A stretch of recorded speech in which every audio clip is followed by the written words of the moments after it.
they get the view of the Lord and they operate according to it. So they will not move according to how they feel, what they think is right. They will make sure what they are receiving is from the truth, and they will act on it until they are convicted that it is from above. They will act on it. These are wise people. We will not make decisions on our own because of the pressure and the oppressions that we go through every day. We will not make decisions because of that. We will make a decision when the heaven speaks into our life, and nothing will make us to change. Very crucial. See there that you walk, manifest circumspectly, not as fools, but as wise. I stop here and we go to the book of John. Hope you capture what I tried to tell you from Ephesians 5. I can go on doing that. There's so much information. I'm reading it to actually craft your character and your nature that will start to imitate or emanate the light, the truth, and God's and His righteousness. We will no longer be recognized by our religious activity or the religious personality. We will be known by the truth that we carry. We will not be classified with a bunch of people who believe in a religion called Christianity anymore. No offense. But we will have a new persona. A new persona that will have greatness of God. We will carry the majesty of God. We will be carrying the glory of God. And we don't have to say anything. People will come from all walks of life.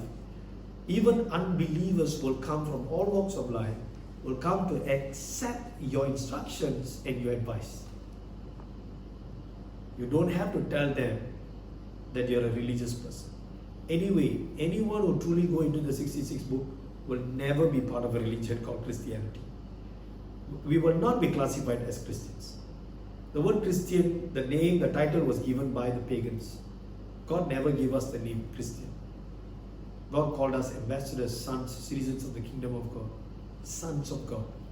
We will carry the persona or personality of our Father that will bring anything to its knee before us. This is not a statement of arrogance. This is the truth. So let's go back to John chapter 19. I'm just going to run through quickly and give you one key vital point. We saw Pilate then took Jesus and scourged him, and the soldiers twisted together a crown of thorn and put it on his head, and put a purple robe on him. And they began to come up to him and say, "Hail, King of Jews," and to give him slaps in his face. I've already explained that this is a mockery because they could not understand, they could not comprehend the kingship which was in Jesus is from above. The ordinary mind of people who are blind to the spiritual dimensions of God will validate everything according to their own understanding. But the things of God are high. You can't weigh the things of God with your human mind. It's like you got a weighing machine. You can weigh any common things. But if I say take your weighing machine and weigh the weight of the sea or the Pacific Ocean, it's not possible. Who can weigh the sea? Not possible. You can't weigh the sea. And that's what we are doing, using our undeveloped mind, trying to validate things of God. And when you cannot validate, you will not admit that I can't, it's something far more greater. But what we do instead, we make a mockery. What we cannot do, we mock.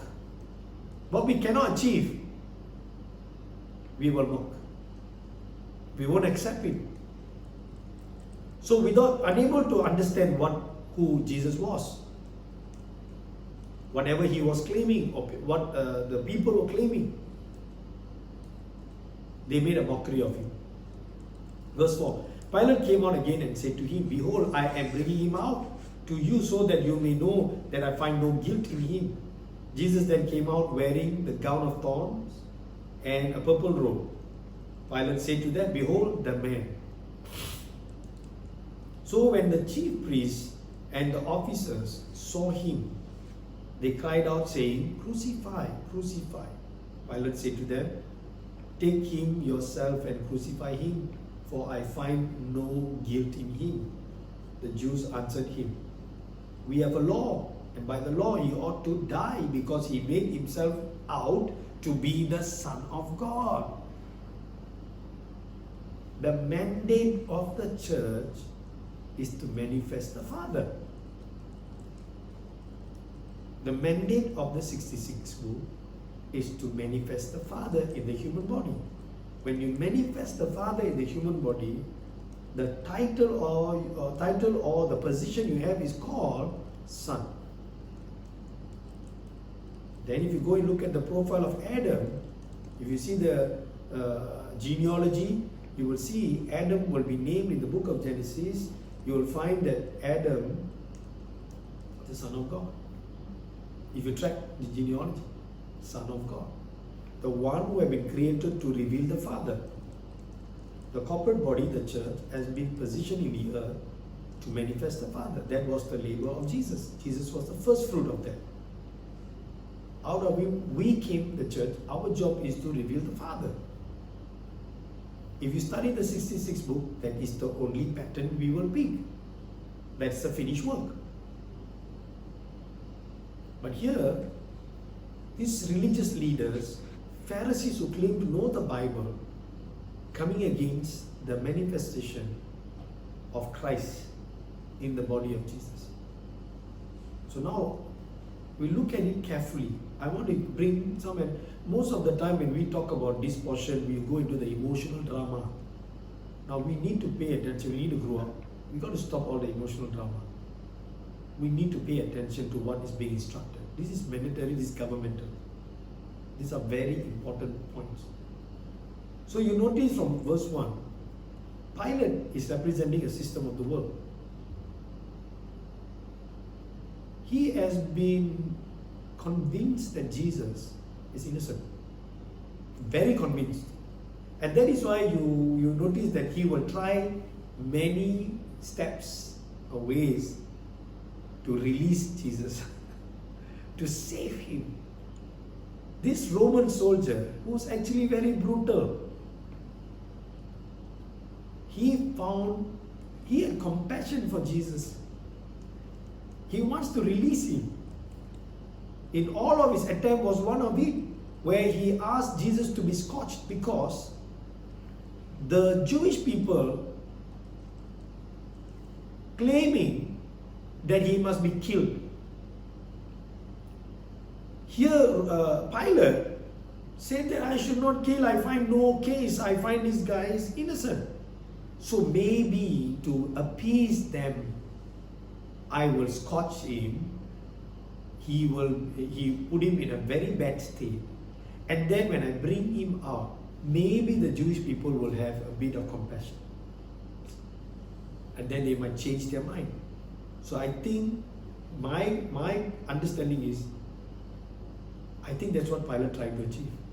If I scourge him, and the rest of the putting the rope and the thorns were done by the other soldiers.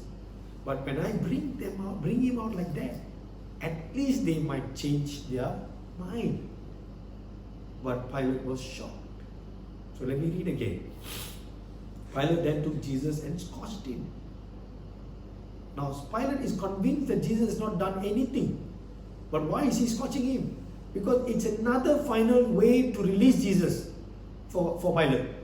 To release him. And the soldiers twisted together a crown of thorns and put it on his head and put purple robe on him. And they began to come up to him and say, Hail, King of Jews, and gave him slap on his face. Pilate came out again and said to them, Behold, I am bringing him out to you so that you may know that I find no guilt in him. This is in the history. The system, Pilate represents the system of the world. The world never had a problem with Jesus.